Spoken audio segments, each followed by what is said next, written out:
Welcome to Shiloh. This is the place where I'm standing, where the tabernacle rested. This is the place, guys, where the tabernacle was placed in this very perimeter that you can see here. And this is so exciting because it is the truth of the tabernacle. We have the precise measurements. We have altars. Everything where the Ark of the Covenant did rest here in Shiloh. Now, the tabernacle was just behind me, and outside the tabernacle was a tent, and that tent had a length of 100 cubits. And as you can see as I walk along here, there's a border that would have been where the tabernacle rested. Now, the outside of the tabernacle, again, was the tent walls, and those tent walls went right to this point right here. From here to the other side is 100 cubits.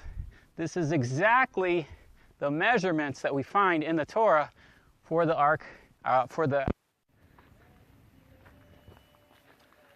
guys, we're here at Shiloh. Shiloh is the location of where the tabernacle rested for 300 to 400 years. We have this site, we believe this is an authentic site, and we want to point some things and draw them to your attention. First off, you can see a stone wall perimeter here. We believe this is running at a length of 100 cubits, just like the tabernacle of Moses. And the back wall, which we will take a look at, we have another 50 cubits. We believe this also matches the description of Moses' tabernacle. Now, as we look and we make a view of the facility here, we can see some remnants of things for offerings. So here, to my left, we have an altar. We know this is an altar because it is a flattened surface where the animals would have been slaughtered, and it has a trough to route the blood that was received from the sacrifices. So the altar is here, it is running down, and as you guys get closer, you can see the flat surface there of the altar. You can see the trough over there running down and to a basin, a place by which the blood was received from the sacrifice.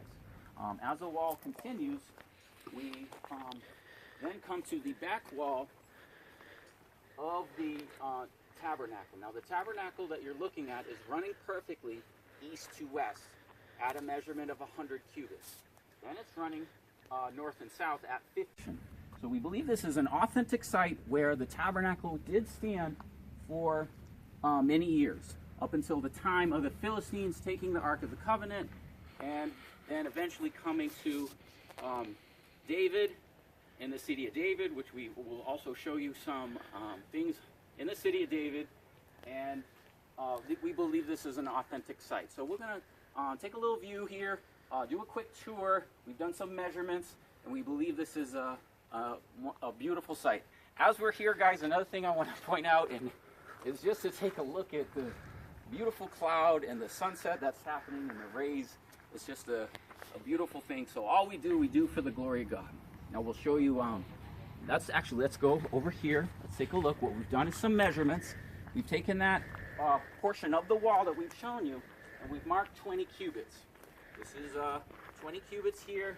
We have this marker. And the top of that wall, right here, is our marker for 20 cubits between here and the wall. Then we have another 10 cubits from that point to this point, giving us the proportions of the tabernacle with this wall. Okay? The Holy of Holies is 10 cubits by 10 cubits. The Holy Place is 20 cubits, running east to west. Then we've measured the far distance wall. And the far distance wall from here to that wall is 20 cubits.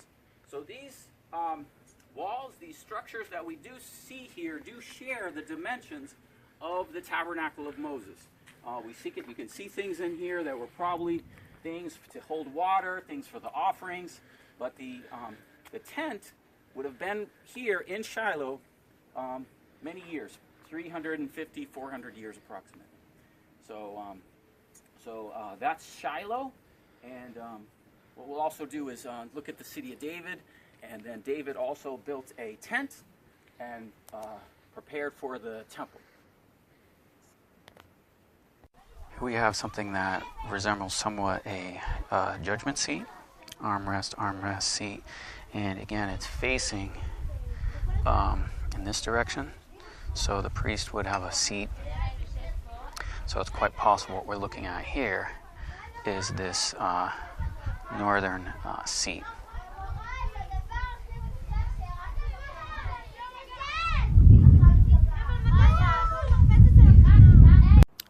And here we are with a view from the top of the tabernacle area. What we're looking at is over here we saw what appeared to be a throne right there at this point right here. Steps leading to it. A wall running 100 cubits there, running another 100 cubits here, and then running 50 cubits from this portion over to there. Inside this, okay, we can see the kind of remnants of the kind of walls we were talking about. See this here? This is possibly the location of the structure. There may have actually been a building structure here. We're going to research that for you and confirm that in the scriptures. But this may have been a portion of the wall, and the tabernacle would have rested here. And we say tabernacle, guys, but really what we're saying is a tent is not going to last in the hot sun in the desert for 400 years. So more than likely there is some type of building here that's between the tabernacle and the temple that was in Jerusalem. Okay, and just to comment on this seat, you can see it here. Where we're getting this, guys, is in 1 Samuel chapter 1, verse 9. You can see the story of Hannah and Samuel. And at that time, you can see Hannah arose after that they had eaten in Shiloh. That's this location. Now Eli the priest sat upon the seat. Okay, that's this seat. And notice what it says. This seat by a post of the temple of the Lord. So this is the first time in the scriptures this word temple is used. If we go to our concordance, see, go to our concordance here, we can see this word in the Strong's Hekel, okay? And then if we search the scriptures, we can see this is the first time it's used. Now Eli the priest sat upon the seat by the post of the temple of the Lord. This is the first time in the scriptures this word temple is used. So this is the temple at Shiloh. And this is the seat.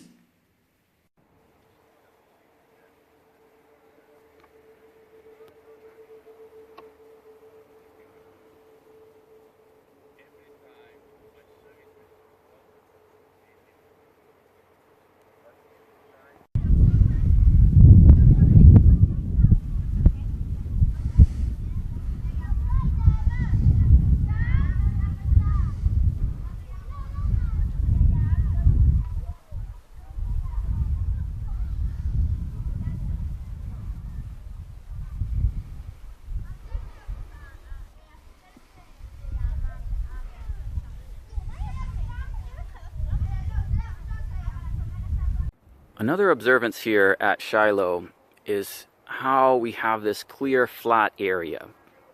Now, most of us probably picture the tabernacle or the temple on a very, very high point like you see here.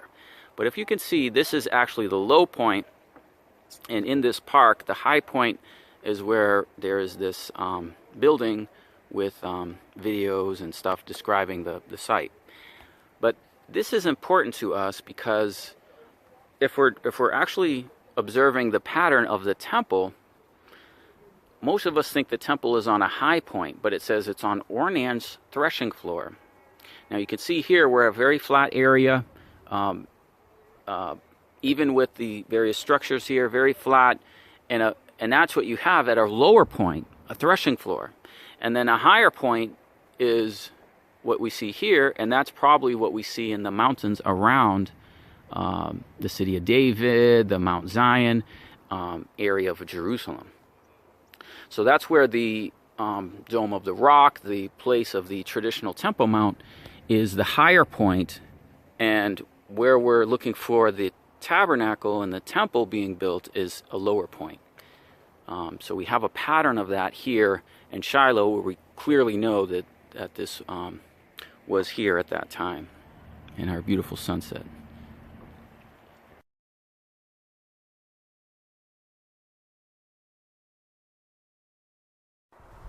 All right, here we are at Shiloh, and you can see as we're looking down to here, this is one border. If we go across to here, 100 cubits. From here to the back wall, see that back wall right there, 50 cubits. So this is the resting place for the Ark of the Covenant for Moses' tabernacle.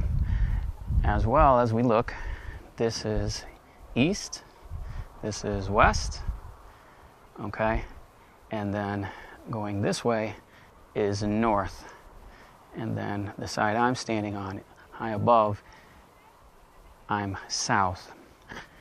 As well, we have an open area here. We know that the temple was on Ornan's threshing floor, and that's a lower place. The threshing floor is not on a mountain. You can see I'm on a higher peak, which we'll show you from down below and look up. But the temple would have a similar orientation that what we can see here in Shiloh. Here is the remnants of an altar right here. The animals would have been sacrificed here in this altar, and we have various routes and troughs that the blood would have actually passed through and come down, and they would have done this as part of the sacrifices here when the tabernacle rested. As well, as if you look where I'm standing, we're standing on the length of the tent and the walls, and if we look up, we can see a higher point, a higher mountain, where the top of the mountain is. But where I'm standing in this area here is representative of a threshing floor. This would have been like what we see in the temple, Ornan's threshing floor. But here in Shiloh, we have similar attributes of the temple in a place where the tabernacle rested for several hundred years. Okay. Another view of the altar. And again, the animals are sacrificed here, and then the blood would have gone down and routed down. We'll show you another view of that. But this is a nice place and vantage point to see that within these walls here is where the actual tabernacle rested, okay? We've tried this out before, but I believe this is the perimeter of one wall here, and then there's another just there. That was a length of about 10, that was 10 cubits, not about, it was 10 cubits. And so the Holy of Holies was 10 cubits, and then the holy place was 20 cubits. And we've mapped that out, that would fit in this area here. Okay, so eventually they made stonework because several hundred years the tabernacle rested. Then you have an open area in space, and now we're facing east, and then the altar would have been in here. But let's take a look here at the tabernacle. You can see they're still doing some digging and excavations here. But what's note is that this is the place where the Ark of the Covenant, where the tabernacle rested. So it's almost like an interim from the tent of meeting to the temple. It's almost like a small temple. So here we have a space of, I believe 10 cubits there.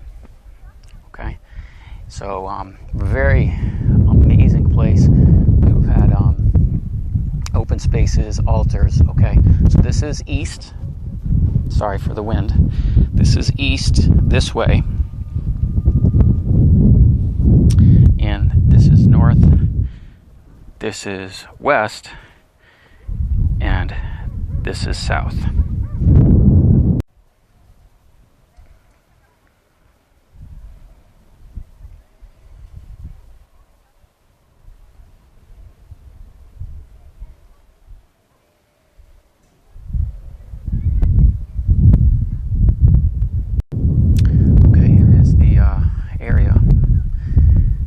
where the tabernacle rested.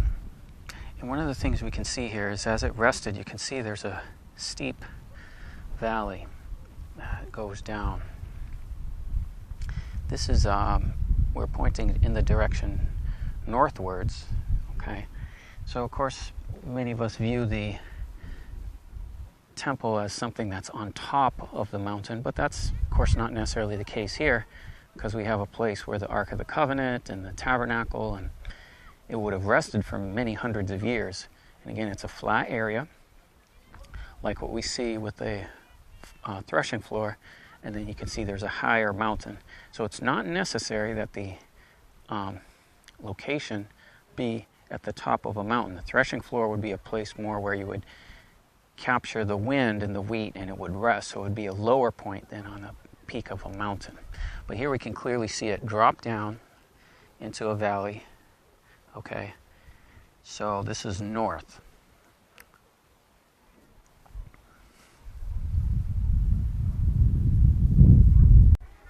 Another nice vantage point of the valley. And what it's doing is it's going towards this corner of the complex here. You can see this stone wall. And as we go up, we have a nice vantage point of the entire complex. So here's the wall towards the north, the wall towards the west, the wall towards the south, the wall towards the east, and the tabernacle would have rested here. Here we have a replica of the tabernacle of Moses, and we saw the location in Shiloh, and this is pointed to the east, and we have the curtains, tents of the tent here, and the tabernacle is there. What we'll do is we'll walk up here and get a nice view, overall view. But we've seen the Shiloh tabernacle, where the tabernacle sat for 300 to 400 years. This length here is 100 cubits, and this length here is 50 cubits, just to give you a sense of scale in comparison with what we looked at in Shiloh. Now let's go up to the top here and get another nice view. Here at the replica tabernacle of Moses, this is a park in Israel, and we showed you the outside, the tents. We have the tent of meeting, and we have the curtains on the outside. We have the altar, the brazen altar, the brazen laver, and then the tabernacle itself. This is a model made by the Germans, and it's a beautiful model. And we'll take a look inside, get some video inside of this model. But this is a place that the landscape the children of Israel would have been in when they traveled. So it's a beautiful thing. It's a bit of a park. You can see RVs, and again, when we look at the measurements here, the length 100 cubits, the width 50 cubits, and then the height is 10 cubits of the tent, and the length is 30 cubits. Now from up here we have a nice view. We have a beautiful view of the tabernacle.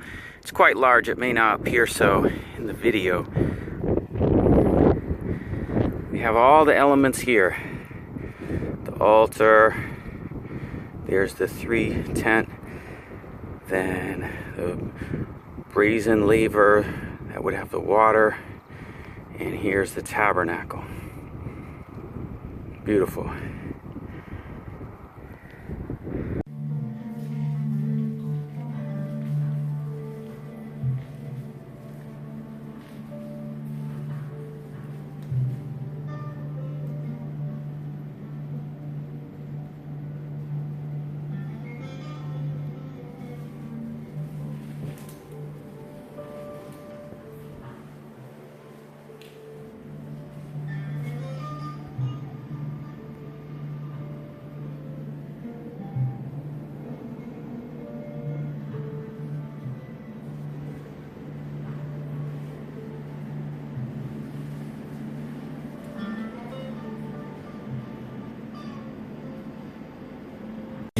slavery are over. They've left Egypt.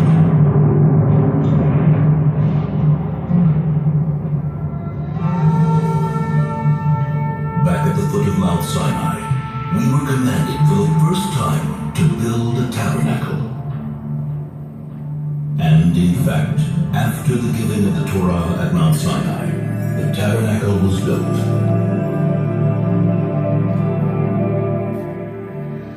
The tabernacle is a portable, temporary temple. But for 39 years, it accompanied us in our wanderings through the desert, taken apart and reassembled again and again. After entering the Holy Land, Joshua established the tabernacle in Shiloh. The Shiloh tabernacle is built of a stone foundation and wooden beams, and covered by layers of fabric, a combination symbolizing the transition from a temporary tabernacle to a more permanent one.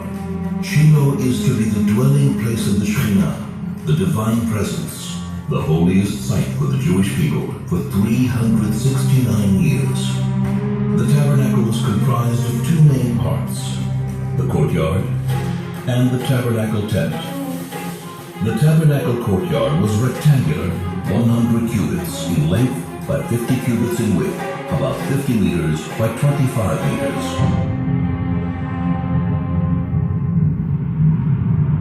In the heart of the courtyard stood the altar, made of wood overlaid with copper. On it burned the eternal fire, on which sacrifices, meal offerings, and wine offerings were made every single day. Since it is forbidden to ascend the altar by stairs, the Kohanim, the priests, ascended by a ram. Before the Kohanim begin the tabernacle service, they would purify their hands and feet in the copper laving basin which stood between the altar and the tabernacle tent. It is said that when the contributions for the tabernacle were collected in the desert, all the women donated their copper mirrors from which the laving basin was made. First thing in the morning, the Kohanim entered the tabernacle tent, the sanctuary, for the day's service. Twice a day, they burned incense on the gold-plated incense altar. A blend of 11 special spices, which were placed on the coals, and whose wonderful perfume wafted far into the distance.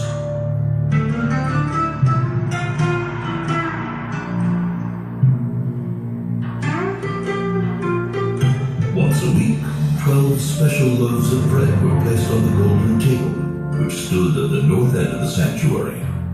The secret method of preparing the showbread was passed down from father to son.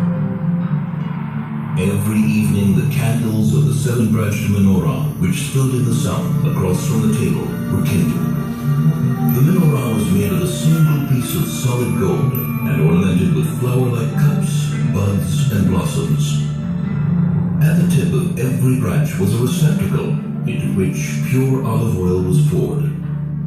Ever since, the menorah has been one of the symbols of the Jewish nation.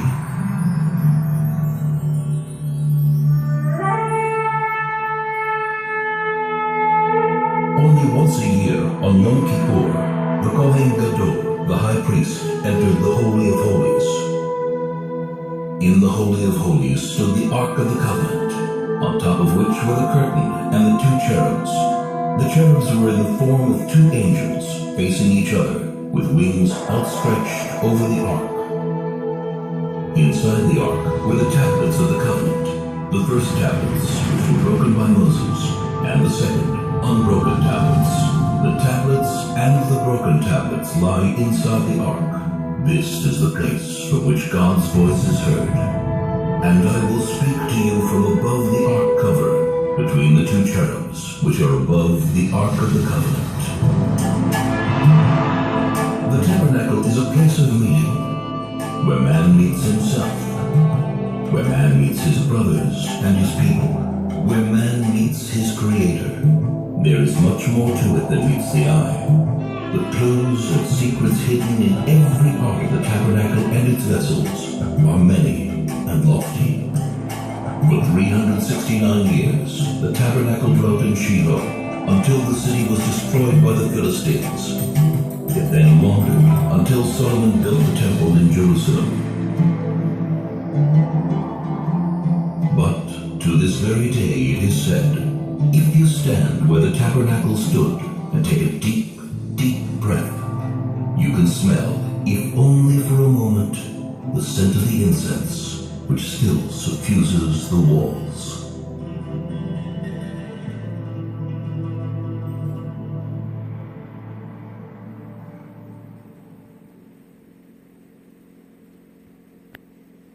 Okay, here's an excellent, excellent map. Really, really awesome map. We can see here the southern border, okay, of the Promised Land. Really, really identified very well. Now, what we also have is the northern border. Up here is Hermon, which is Mount Hermon. This is the Sea of Galilee, the Jordan River coming to the Dead Sea. This is Jerusalem. This is Mount Nebo, where Moses views the Promised Land, okay. Amazing, amazing map. We have En-Gedi, the Dead Sea, the area of Sodom and Gomorrah. We have some of the tribes. Some of the tribes, their promised land was on the eastern side of the Jordan River, and that's what this is outlining with Gad, Reuben, and Manasseh here, okay? But this is the ancient time of Joshua place of the Promised Land. Now, where we are right now is a place called Shiloh, and what they've marked here is this is Jericho and Gilgal.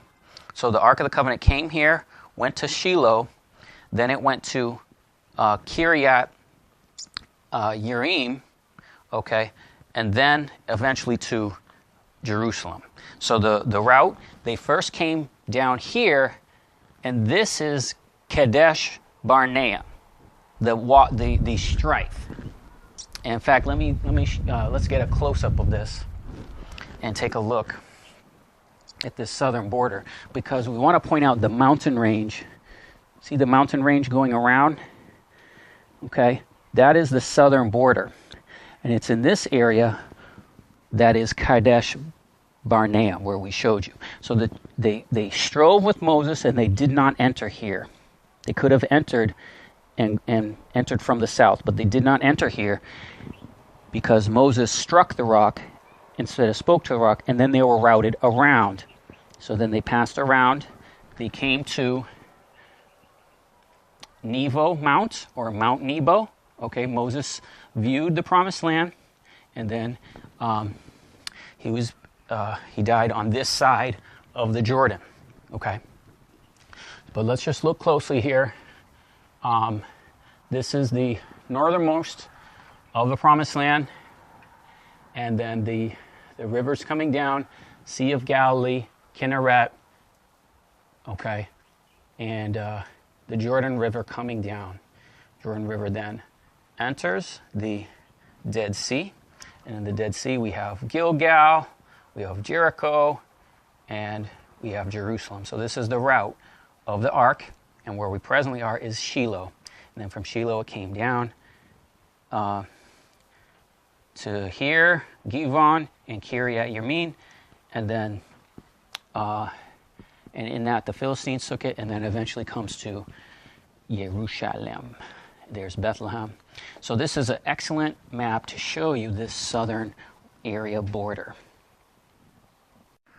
Okay guys, I hope you enjoyed Shiloh. Shiloh is a place here where the tabernacle rested for several hundred years, and it gives us some information and indications on the true site of the temple.